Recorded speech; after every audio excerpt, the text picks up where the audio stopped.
Hello everyone, जय श्री राम। ये हमारा लखनऊ में तीसरा दिन था और पतिदेव सुबह सुबह ही आज खाना बनाने लगे थे क्योंकि हमको 10 साढ़े 10 बजे तक निकलना था घूमने के लिए।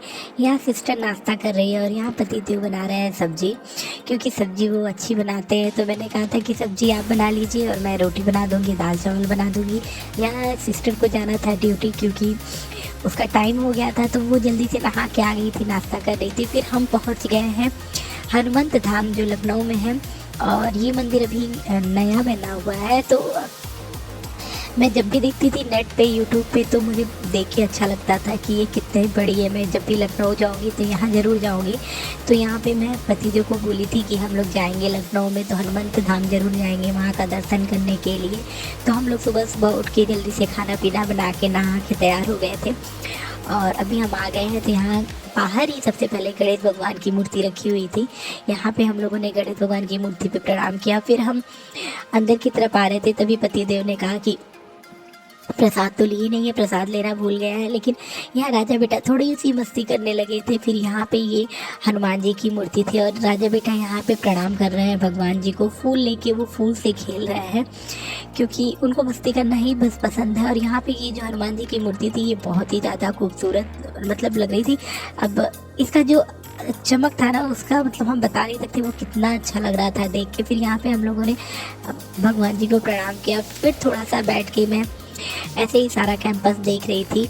यहाँ पे राजा बेटा भी प्रसाद ले रहे हैं, राजा बेटा को प्रसाद दे रहे हैं पंडित जी, और उनको बोले कि प्रसाद जो है आप अपने उसको खा लीजिएगा और पानी जो है उसका जल जो है अपने माथे पे लगा लीजिएगा। लेकिन राजा बेटा को समझ में नहीं आया था और उन्होंने क्या किया था, उसको पूरे अपने सर पे ही मिश्री वगैरह लगा लिया था। और यहाँ पे आप हनुमान जी की मूर्ति देख सकते हैं, इसकी चमक जो है वो बहुत ही ज़्यादा सुंदर है।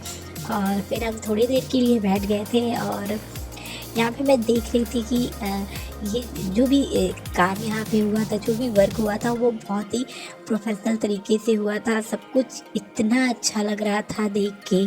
फिर हम लोग अंदर आए तो फिर यहाँ पे शंकर भगवान का भी मंदिर बना था और यहाँ हनुमान जी छोटे थे बाल रूप में दोनों साइड में। तो यहाँ राजा बेटा उनको प्रणाम कर रहे हैं।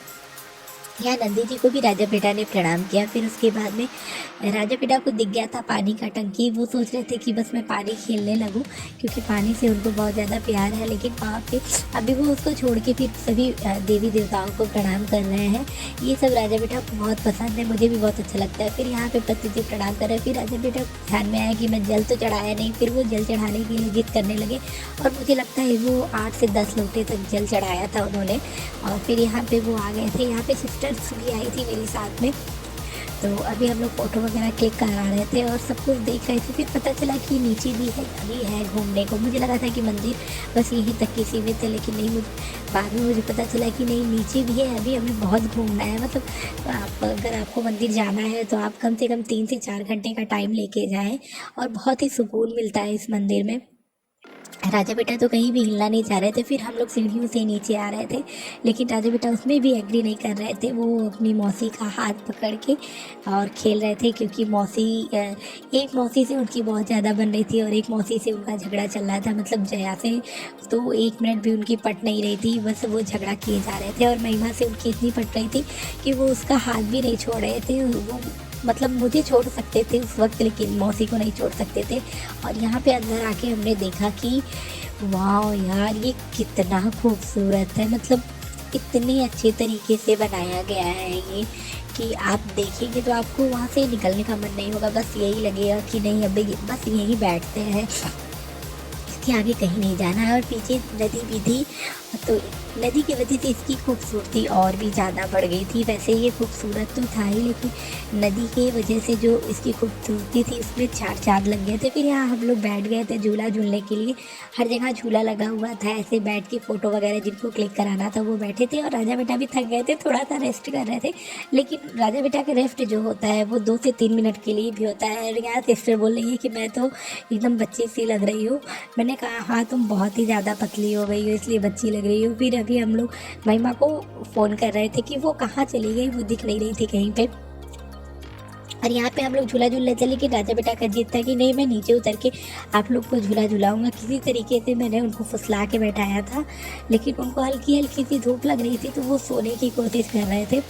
वैसे वो जल्दी सो नहीं रहे थे। पूरा लखनऊ जब तक हम लोग थे तब तक वो सिर्फ जगे रहते थे। वो रात में सिर्फ सोते थे, और रात में जब सोते थे तो बहुत ही गहरी नींद में वो सो रहे थे। फिर यहाँ पे राजा बेटा जिद करके उतर गए हैं और वो हम लोग को झूला झुला रहे हैं, मुझे और पतिदेव को।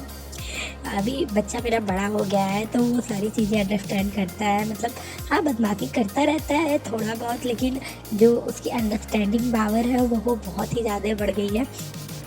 फिर यहाँ पे हम लोगों ने डिसाइड किया था कि हम चलेंगे, तो फिर पता चला था कि नीचे प्राचीन मंदिर है हनुमान जी का, वहाँ पे हम दर्शन कर लें। तो फिर यहाँ हम आ गए थे दर्शन करने के लिए, और यहाँ पंडित जी बैठे थे तो राजा बेटा ने दान पेटी में पैसे डाले और भगवान जी को प्रणाम किया। ये 400 साल पुरानी मूर्ति है, लोगों का कहना है कि। और यहाँ पे राजा बेटा जा ही रहे थे तब तक उसको चोट लग गया, तो वो बोल रहा है कि मम्मा, भगवान जी ने मुझे श्राप दे दिया। मैंने कहा नहीं नहीं, आप बदमाशी कर रहे थे ना, इसलिए आपको चोट लगा है। फिर यही पूरा मंदिर का कैंपस था नीचे की साइड का, ये भी बहुत ही अच्छे से बनाया गया था और नया था, तो ये सब भी देख के अच्छा लग रहा था हमें।